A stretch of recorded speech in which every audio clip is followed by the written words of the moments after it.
Welcome to Innovation Pulse, your quick, no-nonsense update covering the latest in startups and entrepreneurship news. First, we will cover the latest news. Rippling faces espionage issues with Deal, Slate Auto plans a two-seat EV truck, and Thinking Machines Lab seeks funding. After this, we'll dive deep into the strategic power of complement commoditization and its implications in the AI-driven era. Rippling, a payroll and HR software company, recently found itself embroiled in a corporate espionage controversy involving its competitor, Deal. Keith O'Brien, an employee of Rippling, admitted to spying for Deal in exchange for a monthly payment of $6,000. This included purchasing a burner phone and destroying his old one on Deal's legal advice. The scandal highlights the extreme lengths companies may go to gain a competitive edge. Deal is a startup that offers a valuable solution for businesses operating globally. It provides a platform for hiring, onboarding, and paying remote employees and contractors, streamlining international payroll processes. This is particularly valuable as remote work becomes more prevalent, allowing companies to manage compliance and payments seamlessly across borders. Deal's unique proposition lies in its ability to simplify complex international employment laws and tax regulations, making it easier for businesses to tap into a global talent pool without the usual administrative burden. This capability is crucial as more organizations embrace distributed teams, highlighting Deal's role in the evolving landscape of global work. Up next, we're exploring Slate's ambitious production plans. Slate Auto, a Michigan-based electric vehicle startup, is quietly making waves with its plan to introduce an affordable two-seat electric pickup truck, priced around $25,000. Founded in 2022 within Rebuild Manufacturing, a company with ties to Jeff Bezos, Slate has already amassed significant funding, including a Series A round of at least $111 million. The startup benefits from the expertise of former employees from major automotive companies like Ford, General Motors, and Harley-Davidson, and has attracted investments from notable figures such as Mark Walter and Thomas Tull. Slate's unique approach involves targeting first-time car buyers with its low-cost electric truck, a departure from the high-end market strategy commonly pursued by EV startups.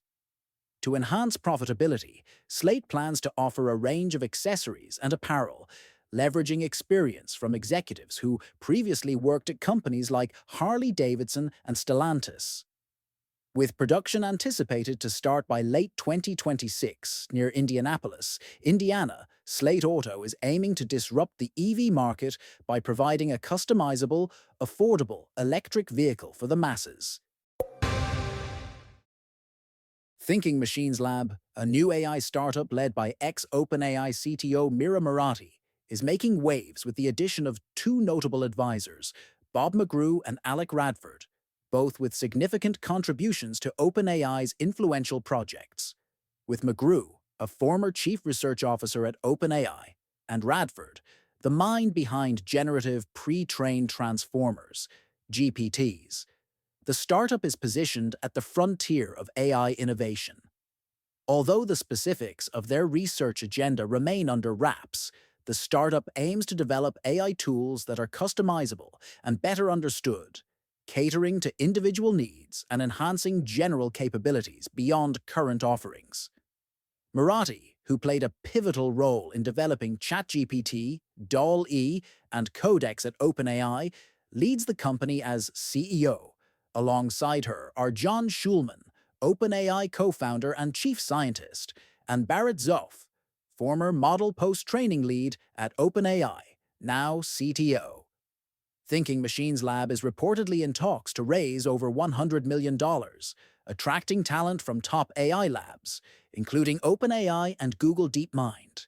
The venture's focus on creating adaptable and user-friendly AI systems promises significant advancements in how AI can serve diverse goals and applications.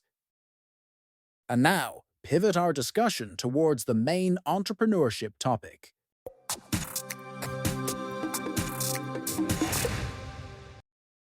Today, we will explore a fascinating strategy that both startups and incumbents use to gain leverage in competitive markets: commoditizing complements.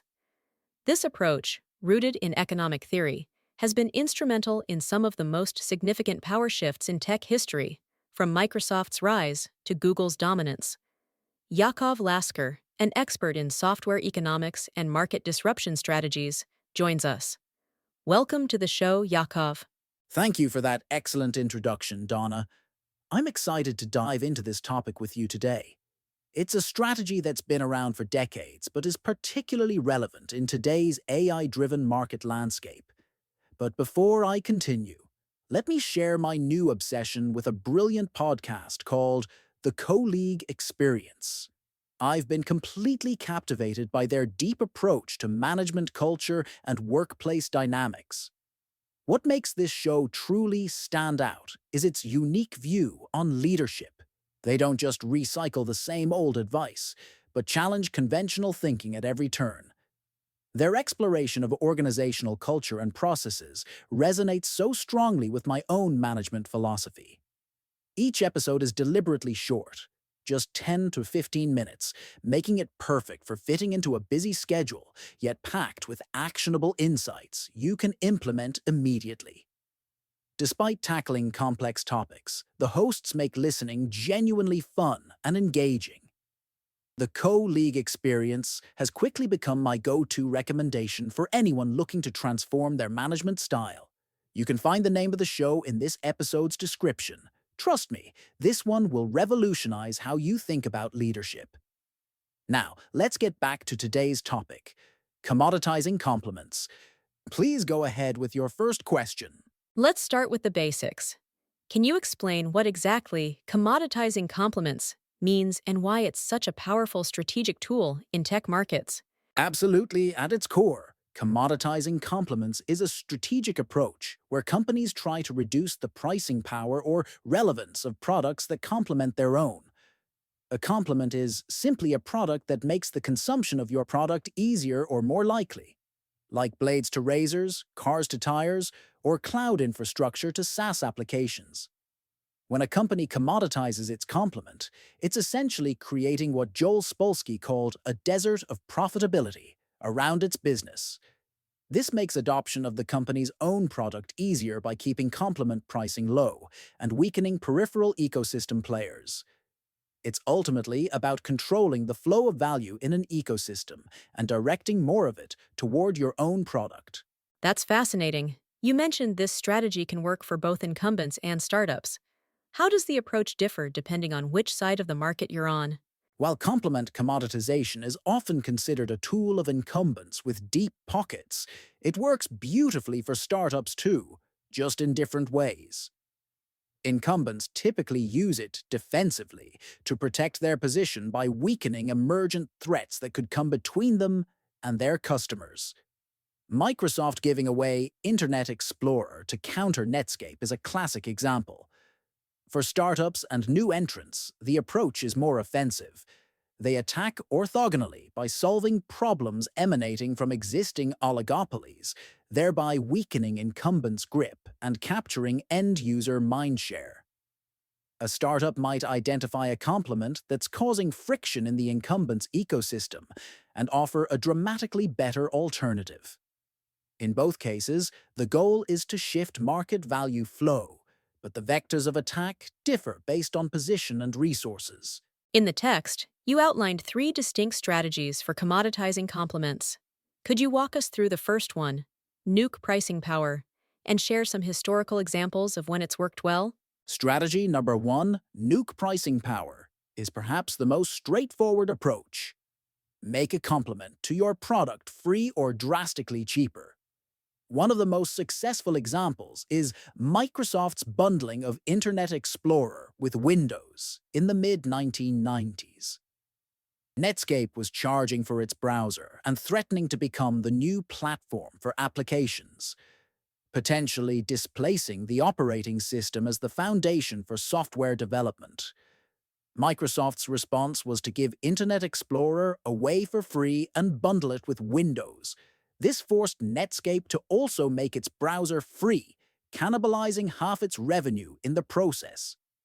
While Netscape hoped free browsers would boost its commerce server business, Microsoft's move had already decimated their momentum.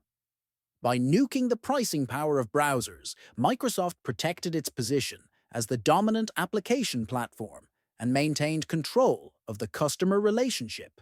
That's a powerful example. What about the second strategy you mentioned?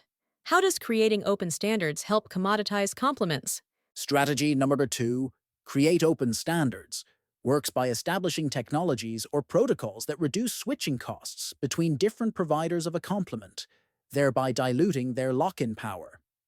Google's Kubernetes is perhaps the most masterful example of this approach. By 2014, Amazon's AWS had a substantial 30% market share in cloud infrastructure, while Google was struggling with only 5%. Google open-sourced Kubernetes, a technology that made it easier to switch between cloud backends, and got Microsoft, Red Hat, IBM, and Docker on board.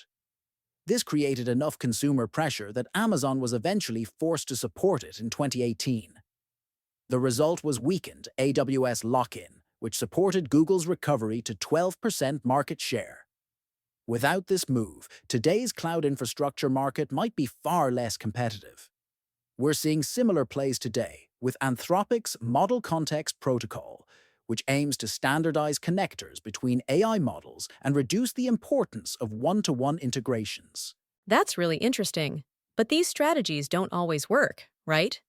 Can you share an example where commoditizing complements backfired on a company? You're absolutely right. These strategies can absolutely backfire if not executed properly. Sun Microsystems offers a cautionary tale. In the early 1990s, Microsoft began pushing into server software, threatening Sun's core hardware business. Sun's response was to open-source Java and release OpenJDK in 2007, hoping to reduce the switching costs between operating systems and make OS less relevant. While this textbook application of a strategy number 2 did succeed in eroding the importance of the OS, it had an unintended consequence. It also made hardware easier to commoditize, reducing customer lock-in with Sun's expensive machines. Even worse, Sun failed to capitalize on the thriving ecosystem it created with Java. IBM's WebSphere, Red Hat JBoss, and Oracle's WebLogic all built billion-dollar businesses on Java within a decade, while Sun was nowhere to be seen.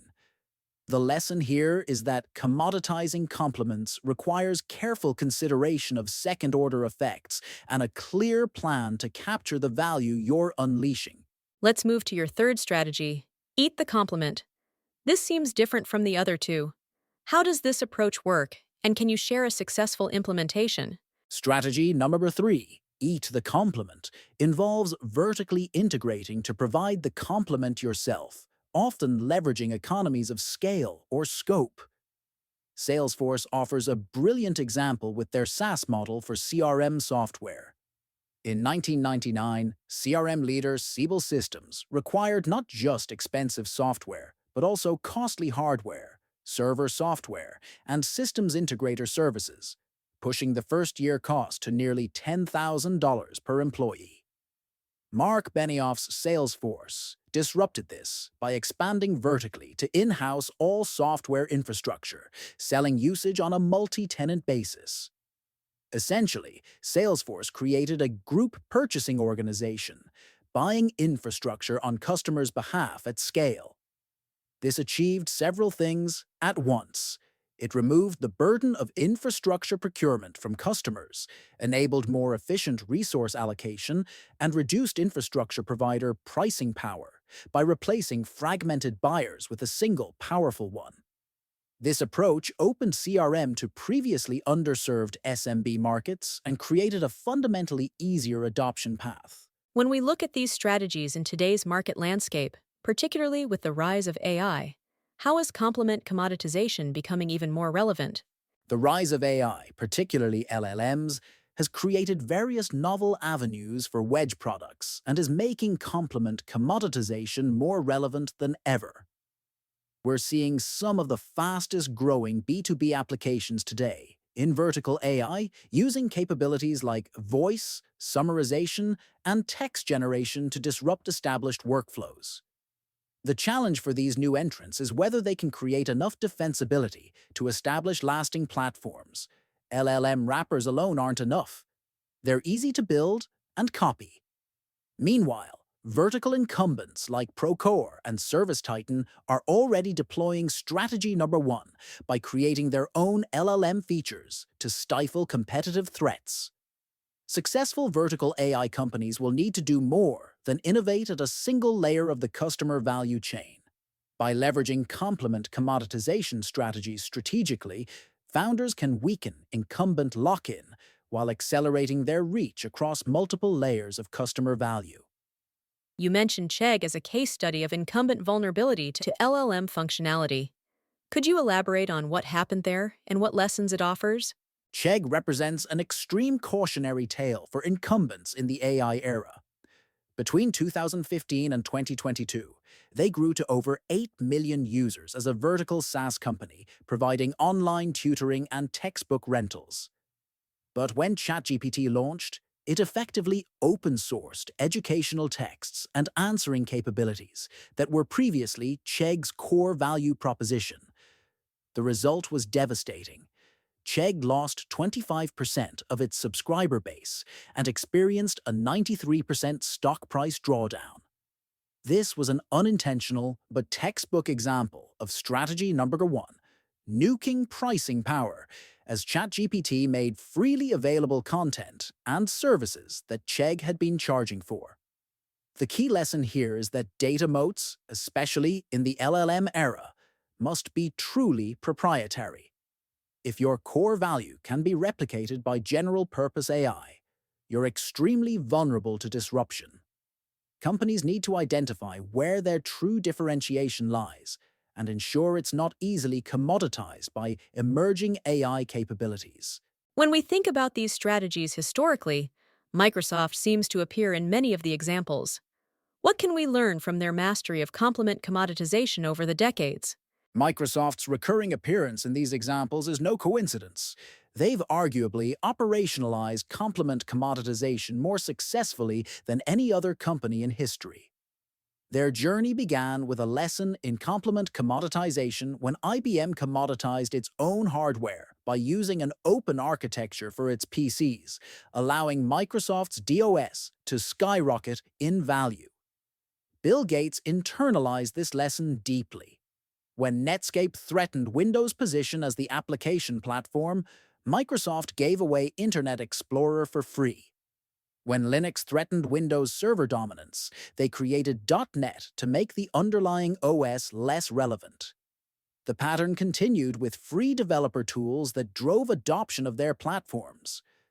What we can learn from Microsoft is the importance of identifying existential threats early, particularly layers that might emerge between you and your customers, and acting decisively to commoditize those threats before they can establish pricing power or lock-in. For founders looking to disrupt incumbents today, what are some of the key prerequisites for successfully executing these strategies? What could make them fail? There are two critical prerequisites for successful complement commoditization. First, you need to have a clear understanding of the value flow in your ecosystem and identify exactly which complements are creating friction or capturing disproportionate value. Second, you need a concrete plan to capitalize on the value you're unleashing. Sun Microsystems failed, not because Java wasn't successful, but because they didn't capture the value Java created.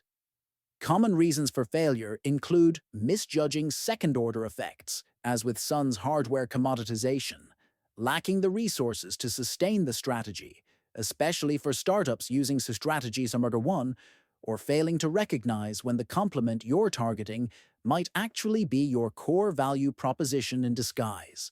Additionally, vertical integration, strategy number three, requires different operational capabilities that not all companies possess. Successful execution requires careful planning, sufficient resources, and a keen eye for how value will shift once your strategy takes effect. You talked about the importance of workflow and data as the immutable primitives of software defensibility. How do these relate to complement commoditization strategies in vertical AI? Workflow and data are indeed the foundational elements of software defensibility, and they intersect with complement commoditization strategies in important ways for vertical AI companies. The strongest workflow modes draw on multi-stakeholder network effects, meaning they become more valuable as more different types of users engage with them. For vertical AI companies, complement commoditization strategies can help accelerate the reach across multiple layers of customer value chains. For instance, a vertical AI startup might use strategy number two, creating open standards, to reduce friction in data integration with existing systems, making it easier to establish their workflow as the new default. Or they might use strategy number three, eating the complement, by vertically integrating capabilities that incumbents rely on third parties for, thereby creating a more seamless experience. The key is using these strategies to strengthen rather than dilute your core defensibility. If your differentiation comes from proprietary data, you want to commoditize the parts of the stack that make that data more accessible or valuable, without commoditizing the data itself. Let's discuss specific industries. Are there particular vertical markets where these strategies are especially effective, or where we're likely to see significant disruption through complement commoditization? Industries with high fragmentation of stakeholders, complex workflows, and expensive or friction-filled complements are particularly ripe for these strategies. Healthcare is a prime example. The entire system is riddled with intermediaries capturing value while creating friction. We're already seeing AI companies commoditizing aspects of medical documentation, coding, and even certain diagnostic processes. Construction tech is another area where these strategies are proving effective. Companies like Procore established strong positions as systems of record, but the actual workflows involve multiple stakeholders: contractors, subcontractors, suppliers, inspectors, creating opportunities for startups to target specific complement pain points. Legal tech, real estate, and financial services are similar, with entrenched incumbents dependent on various complements that could be commoditized. The common thread is identifying markets where the value captured by various participants is significantly misaligned with the value they create, suggesting opportunities for strategic commoditization. Looking at strategy number three, eat the complement. You mentioned toast pivoting from an app reliant on existing POS systems to developing their own hardware. How common is this vertical integration strategy for startups, and what are the challenges? Vertical integration through eating the complement is becoming increasingly common for startups facing integration challenges with legacy systems. Toast's pivot from being an app dependent on existing POS systems to developing their own hardware was initially born of necessity. They discovered it was simply too difficult to integrate with legacy systems. This approach comes with significant challenges. It typically requires more capital, introduces operational complexity with new skill sets, and extends time to market. However, the benefits can be substantial. Toast's hardware move helped them achieve approximately 15% market share and created a more seamless experience for restaurants. We're seeing similar moves across various verticals. Startups that begin with software offerings, but discover that controlling a critical complement gives them both greater value, capture, and better user experience. The key question for founders is whether the integration pains with existing systems are a temporary hurdle or a fundamental structural problem that requires vertical integration to solve properly. As we look to the future of AI-driven markets, how might the dynamics of complement commoditization evolve? Are there new strategies emerging? The dynamics of complement commoditization are evolving rapidly in AI-driven markets, with several interesting new patterns emerging. One development is what we might call data reciprocity. Companies offering AI tools that generate value for customers while simultaneously improving the company's models with the data collected, creating a virtuous cycle that's harder for incumbents to replicate. Another emerging approach is capability commoditization. making specific AI capabilities freely available while monetizing the integration or orchestration layer. For instance, offering free entity extraction, but charging for workflow automation built on those extractions. This is similar to Strategy Sure 1, but more nuanced in how it segments value. We're also seeing the rise of composable AI ecosystems, where companies create open frameworks for combining various AI capabilities, commoditizing individual models while capturing value in the composition layer. This represents an evolution of strategy number 2, focused on interoperability standards between AI components, rather than hardware or software platforms. As these markets mature, I expect we'll see increasing sophistication in how companies identify and target the most strategic complements to commoditize while protecting their core value proposition. For those listening who are building vertical AI applications now, what's your most important piece of advice when thinking about complement commoditization as a strategy? My most important advice for vertical AI founders is to be extremely clear about where your enduring value creation and capture will come from before deploying complement commoditization strategies. LLMs and AI capabilities are themselves being commoditized rapidly, so wrapping them isn't enough. You need to identify the workflow, data, or integration points where you can create sustainable differentiation. Start by mapping the entire ecosystem in your vertical, identifying all the complements to your core offering and understanding where friction, cost, or inefficiency exists. Then analyze which complements, if commoditized, would most accelerate adoption of your product while also strengthening your defensive moat. Remember that product strategy in vertical AI is still a nascent discipline, and will likely not see consensus until we have a new generation of case studies. The combination of uncertainty, promise, and early purchase we're seeing makes this an incredibly compelling moment for founders willing to think strategically about how to disrupt incumbents through smart complement commoditization. Just make sure you're clear about which part of the value chain you're actually trying to own long-term. This has been an illuminating conversation about disruption strategies. To wrap up, what final thoughts would you like to leave our audience with regarding the future of complement commoditization in the age of AI?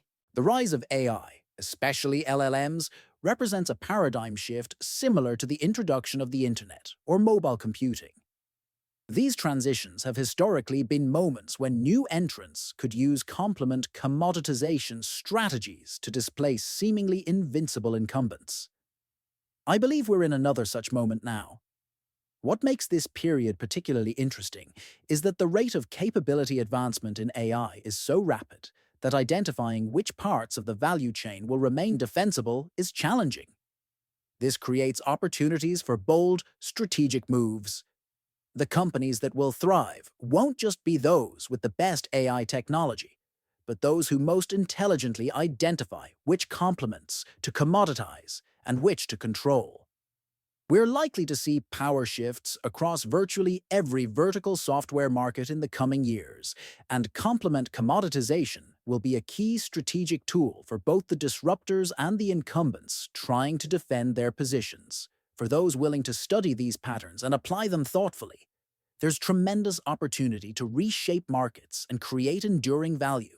Yakov, thank you so much for sharing these valuable insights on complement commoditization strategies. I'm sure our audience has gained a deeper understanding of how these approaches can reshape competitive dynamics in technology markets. We appreciate your time today. Thank you, Donna. It's been a pleasure discussing these strategies with you. I hope your audience finds these frameworks useful as they navigate the rapidly evolving landscape of vertical software and AI-driven markets. The strategic principles we've discussed have proven their value through decades of tech history, and they're only becoming more relevant in today's competitive environment.